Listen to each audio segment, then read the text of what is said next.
Oh, no.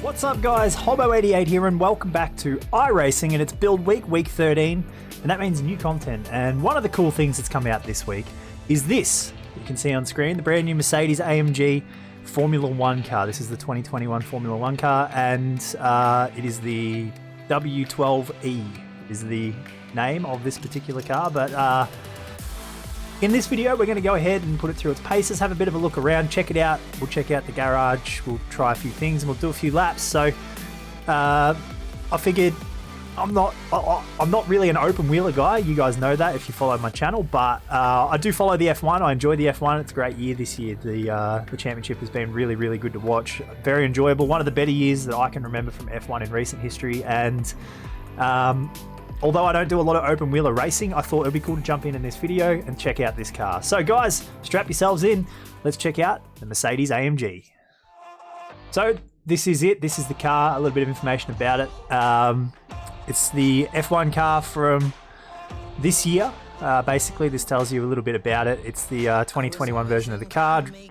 I believe that there's been a fair bit of work gone in behind the scenes with regards to data and all that sort of stuff with this car. So hopefully it's fairly accurate as far as the equivalent to the real life version of this car. But 1.6 litre V6 hybrid, capable of producing over 1,000 horsepower. That's what you need to know right there.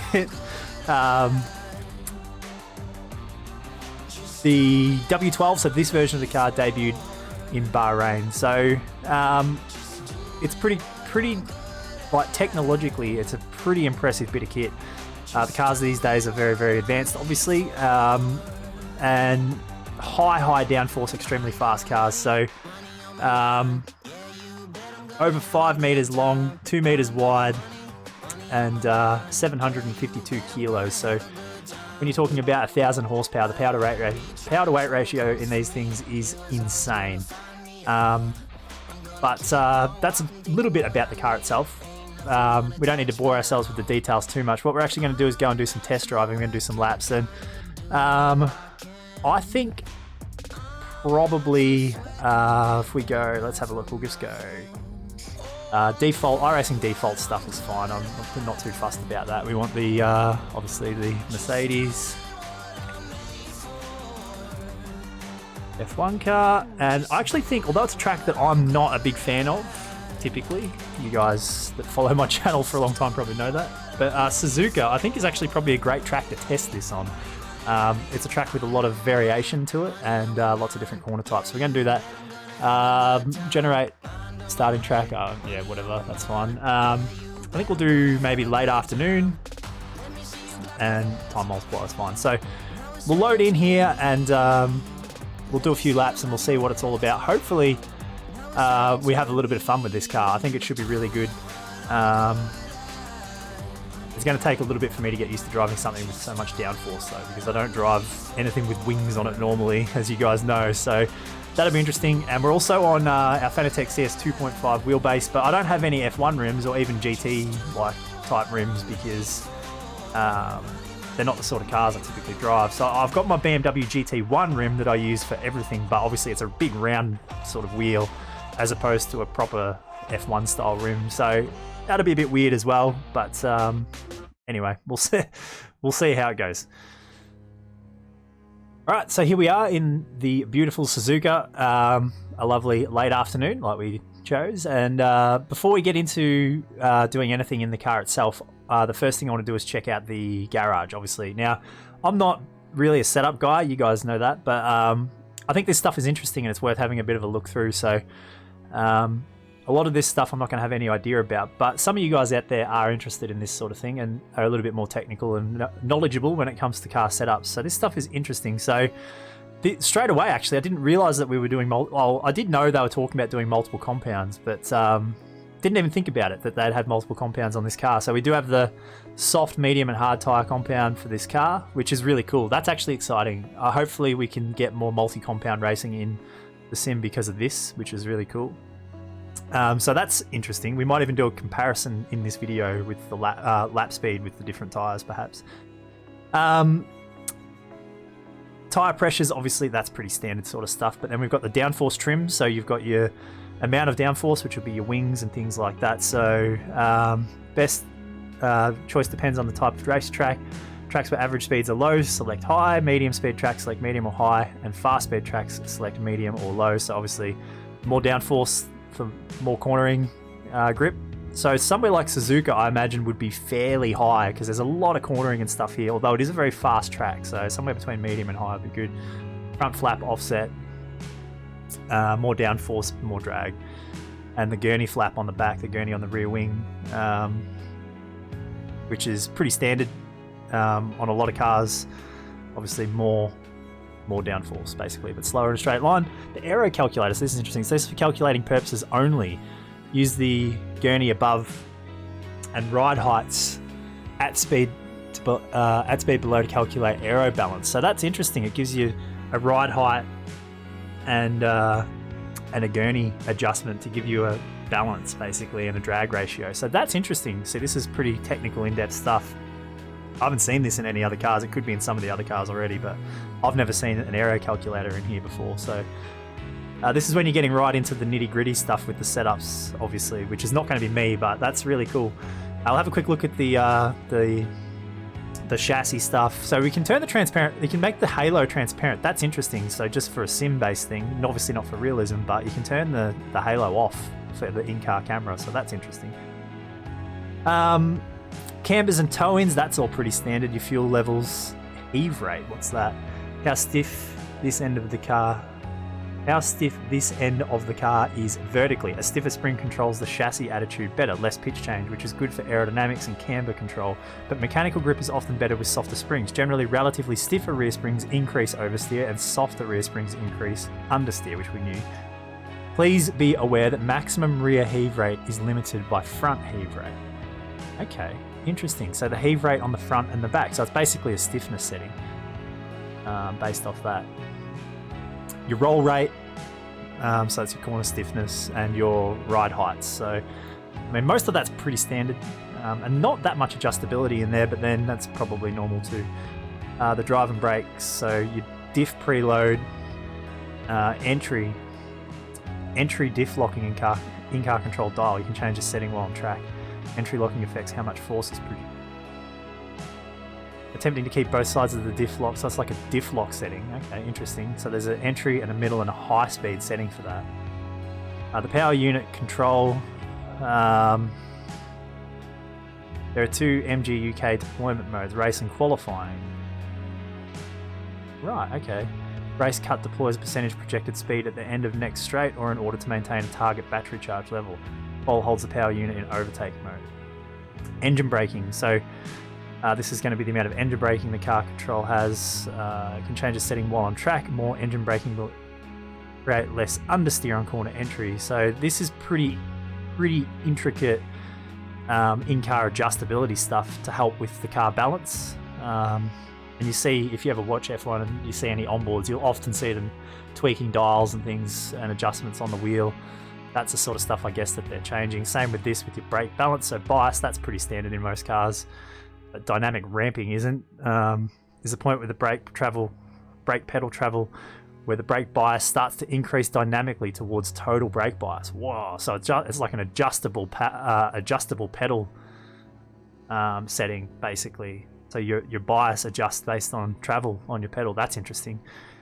Brake migration. This migrates the total brake bias 1% per adjustment up to a maximum of 10% at maximum brake pedal travel. This is adjustable on the wheel, marked BMIG.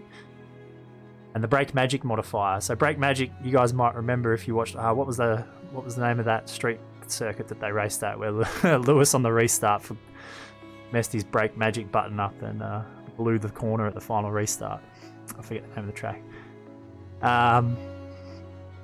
Brake magic is engaged in order to heat up or maintain heat in front tyres under caution or warm-up laps. Higher number, higher front brake bias. Driver must be careful not to engage brake magic during green flag laps. Just ask Lewis Hamilton. So that's all really interesting. There's some notes in here, and there's some stuff in the notes here as well. So this is just your general information, bits and pieces. Tyre compounds are soft tyres the fastest with the worst life. Already knew that. So there you go. That's a quick look at the garage. I know that it's a bit boring for some people, but that is really interesting for a lot of you guys, and people will want to see a bit about that. So there is a fair bit of adjustability, perhaps not even as much stuff as I was expecting, but yeah, I'm not going to mess around with this stuff too much. And in this video, I'm not going to change anything. The only thing that we'll look at changing in here will be the tyre compound. We'll run it at default. I'll just quickly check whether or not iRacing has got track specific sets. It does, so we're just going to run it on whatever it thinks for Suzuka, and it is suggesting a high downforce trim for Suzuka, so we'll run this, but the only thing we'll change potentially here is the tyre compounds. I'll let you guys know as the video goes, but for now we're going to run a medium tyre compound, everything else standard. In car, let's have a look around and see what we've got here. I've turned the steering wheel on for this video. I don't normally have a steering wheel turned on, but I think in this car I'd probably need it to be. Quickly have a bit of a scroll through the black boxes here and see what in-car adjustments we've got. So your fuel, obviously can't refuel these cars. They don't do refueling in real life, so you've got to make sure you fuel them accordingly at the start of the race. And interestingly, they actually run off kilos here, not a measurement like litres or gallons, depending on where you're from. Actually run on weight, which is pretty normal in a lot of motorsport these days, but I've never seen weight as the remaining fuel in iRacing before, so that's different. Your tyres, so replace, if I can figure out how to adjust it. Oh yep, that's going to change them to hards. Whoops. We'll see if the yeah, cool, so the colour obviously changes depending on what one you're on of your wheels. We'll put it back on the mediums for now. Tyre info, pit stop adjustments. So your front flat, you can adjust your front wing flat in the pit stops. And then this is where you've got your in-car adjustability. So your battery charge, deploy mode, balance, build, attack, qual. I don't have shortcuts on my wheel, like button commands set for these, so I'd have to adjust all this stuff in here. Brake bias, your brake bias fine adjustments, migration, so that was your pedal settings I think. The brake magic on or off. So that gives you your tyre temps, things, pressures and stuff, that's interesting. Your diff entry, mid and high speed diff settings. Engine braking settings and the display warm up race, so that gives you your tyre information I guess. So there you go, there's a heap of cool in-car adjustability stuff. But now, what we're going to do is go out on track, so better get my gloves organised because we're going to have to get our hands busy right here. Probably more than anything, I'm going to have to adjust my reflexes because I'm old and these cars are fast. So anyway, let's see what happens when we go out here on track.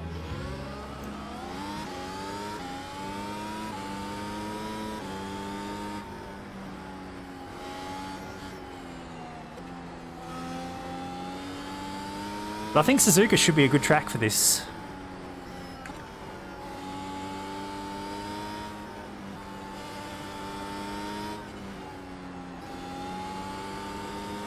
We're going to be able to go so much quicker than what I think.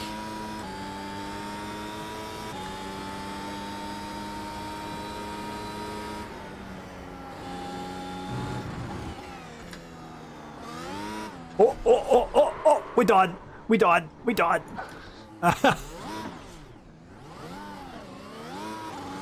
Quality start.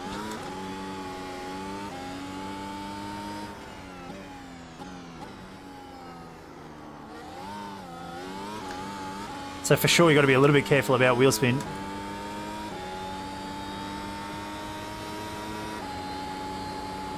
But that's okay, we didn't hit anything. Thank God.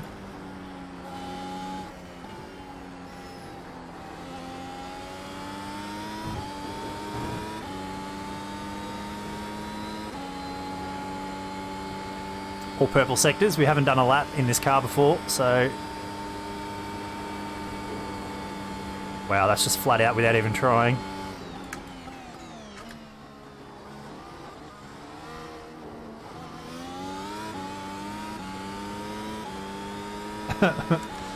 I'm so not used to the cornering speed.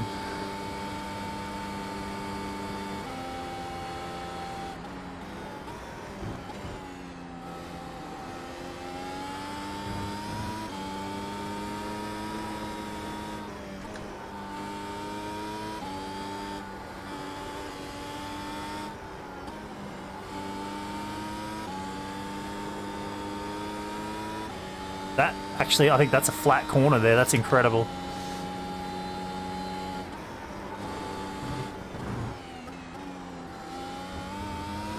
Try and not spin out in the same spot there.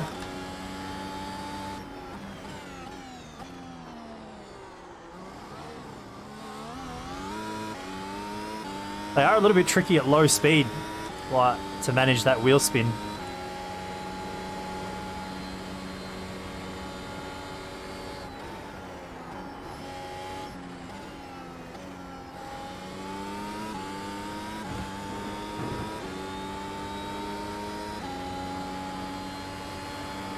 I don't really need a delta bar because I've got one on the dash.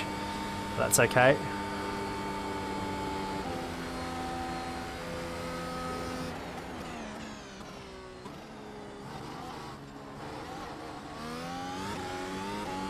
Oh, did get a little bit of wheel spin there. I'm so nervous. 1 minute 31.326. Fuel delta, that's cool.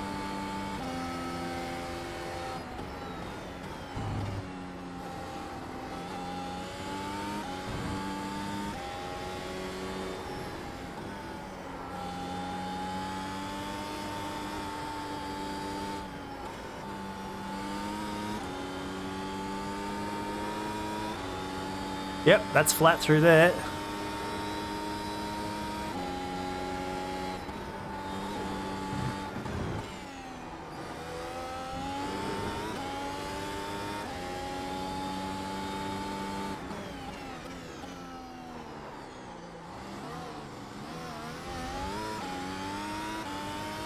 So insanely fast.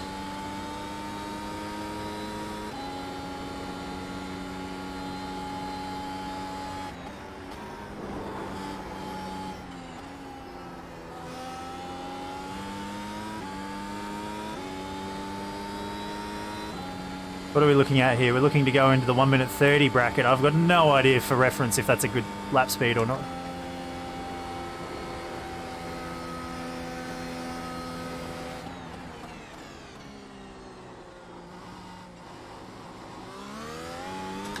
Oh, no. Hey, we did a 130.8. I don't actually know that we need to be using 8th gear.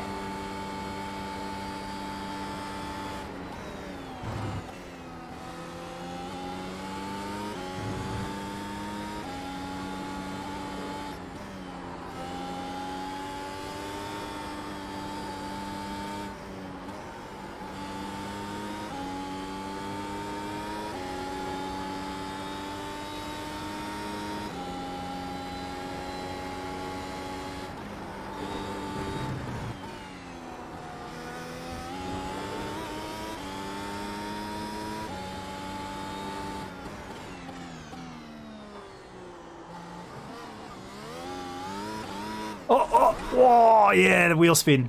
No. Now, I imagine that this car will have new damage model on it too. I don't think we hit the wall hard enough there for it to cause any damage. We should be okay.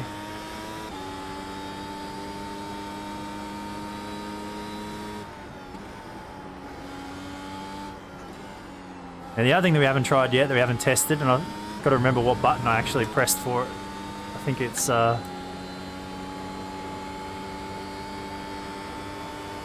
didn't notice either of those do anything. Well, yes, we are going quicker in a straight line.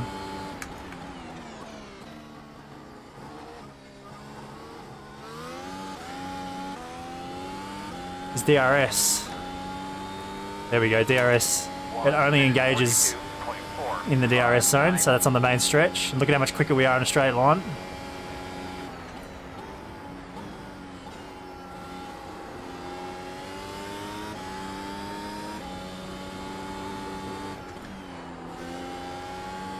Wasn't sure if it worked like, because we're just in free practice obviously at the minute, whether it worked like in real life where in qualifying and things like that you can use DRS anywhere on the track, or if it only worked inside the DRS zones. Answer is only inside the DRS zones. Now we know, you guys couldn't see it, but in my side mirrors I can see the rear flap open.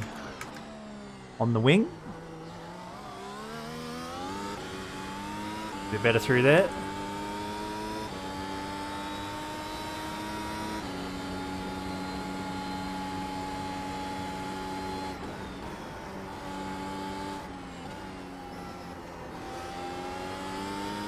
It's just incredible how much grip it's got.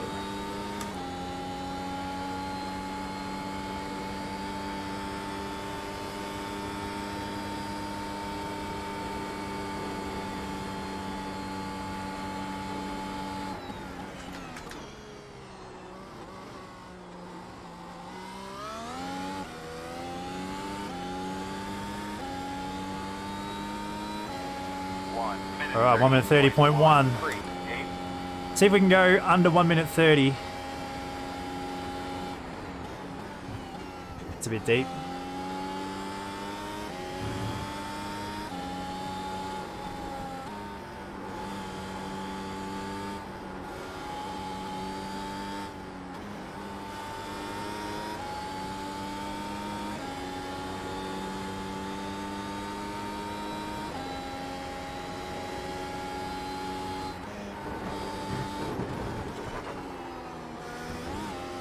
Doesn't like driving on the curbs.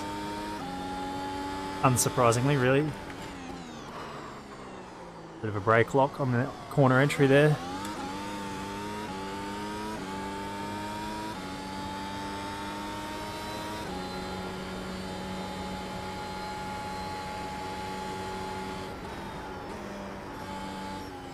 God, there's a heap of time to be found right there.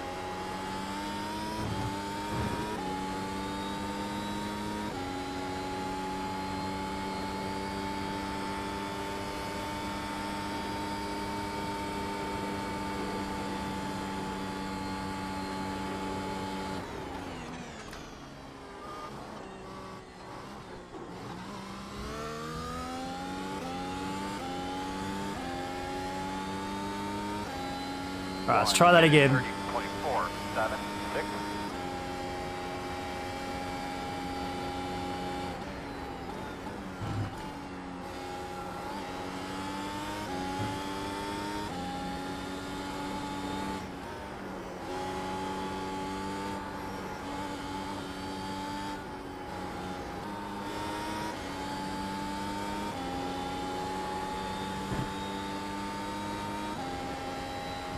Oh.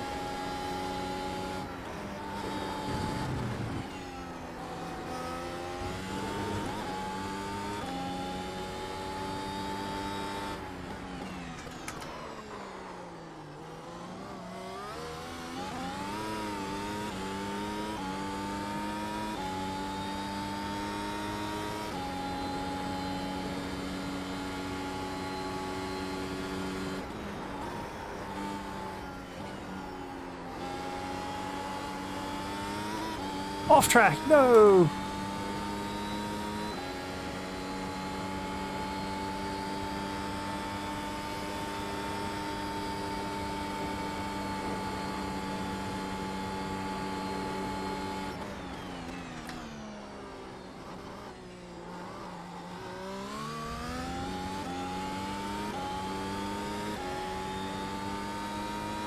Well, there we go. A 1 minute 29.9, high fuel, medium tyres.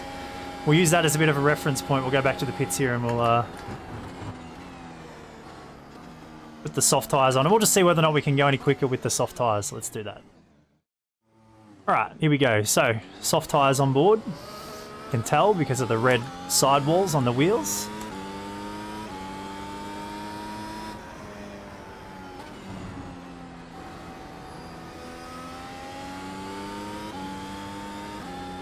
Now, in theory, they should be quicker.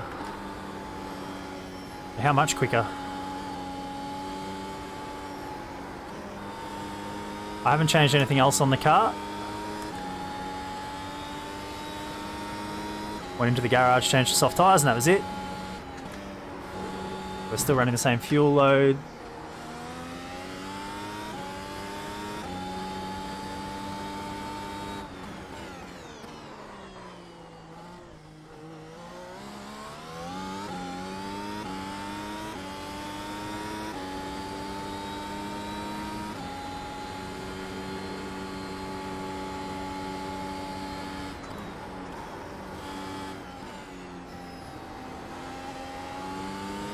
The amount of speed that you can carry into that corner there is incredible.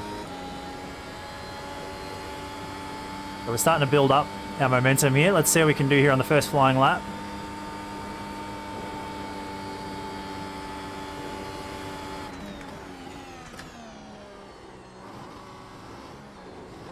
We completely make a mess of that. Chicane. DRS open.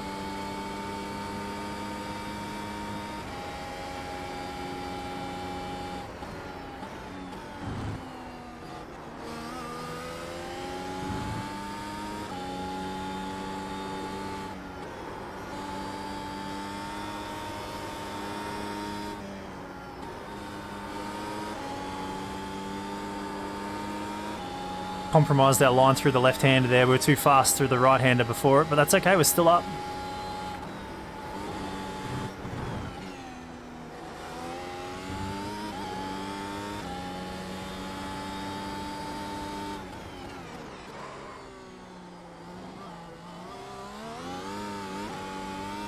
I'm noticing the biggest difference in braking ability, actually. Brake and turn in seems to be where the majority of the speed is coming from, I think.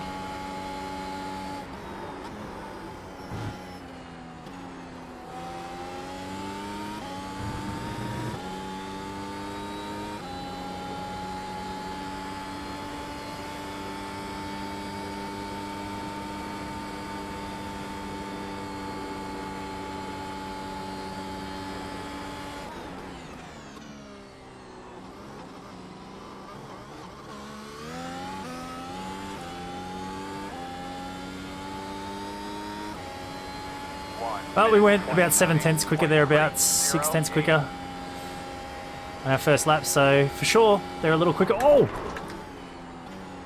Wow. That was super, super dodgy. So that was a case of turning in to turn one before I touched the brakes. So the DRS was still open, and it didn't like that. But anyway, guys, that's a quick look at the new Mercedes F1 car in iRacing. It's cool to have a current F1 car in the sim as opposed to an old one. The cars that we've had in as far as F1 spec go previous to this have been outdated versions of cars, and it's cool to see something contemporary.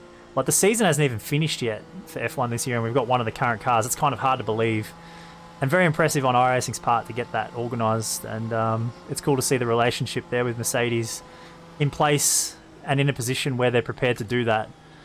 That's really, really cool. So I know the car's changed next year, so this car will become outdated anyway, but nonetheless, it's still cool to have. And who knows, maybe you'll actually see me drive this car. I really enjoyed this today, and I'd be keen to perhaps jump into a race in these things at some point. You just never know. If you want to see that, make sure you let me know in the comments below. You get to follow me on Twitter, Instagram, Facebook at Hobbo88. Twitch.tv/Hobbo88 if you want to check out the live streams. Don't forget the Discord channel. Link is in the description below. That's it for this video. Thanks for watching. I hope you guys enjoy it, and we'll see you in the next one.